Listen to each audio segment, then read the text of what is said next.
ఏంటో చూద్దాంలో. అరే నువ్వెందుకు కూర్చోట్లేదు, నుంచోనున్నా అప్పుడు? ఎందుకంటే ఈ గేమ్లు ఇవన్నీ కాదు, ఒక పర్ఫార్మెన్స్ చూపించమనండి ఇవన్నీ. నా క్లారిటీ అసలు నీకు ఏం కావాలి? వాళ్ళ మధ్యన కోఆర్డినేషన్, వాళ్ళిద్దరి మధ్యన కెమిస్ట్రీ, ఇవన్నీ చూడాలనుకుంటున్నాం మేము. అబ్బో ఇవన్నీ ఒకే పర్ఫార్మెన్స్ లో మీకు చూడాలి అంతే కదా?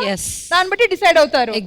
అందరూ కోరుకుంటున్నారు కాబట్టి ఒక మంచి కెమిస్ట్రీ, కంపాటబిలిటీ, అండర్స్టాండింగ్, ప్రేమ, ఆప్యాయతం, అనురాగం ఉన్న పర్ఫార్మెన్స్ తో కొంతమంది ముందుకు వచ్చేస్తున్నారు. So let's welcome them. Shatamanam Bhavati Shatamanam Bhavati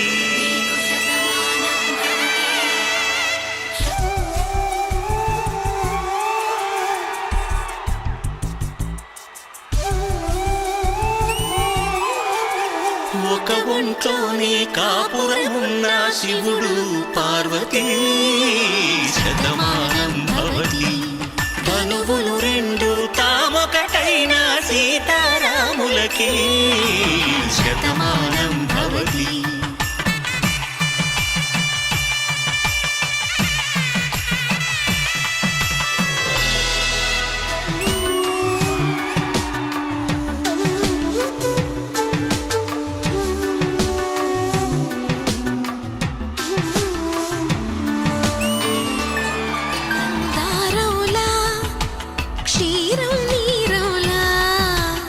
మాట అర్థం రాగం భావం తూర్పు ఉదయంలా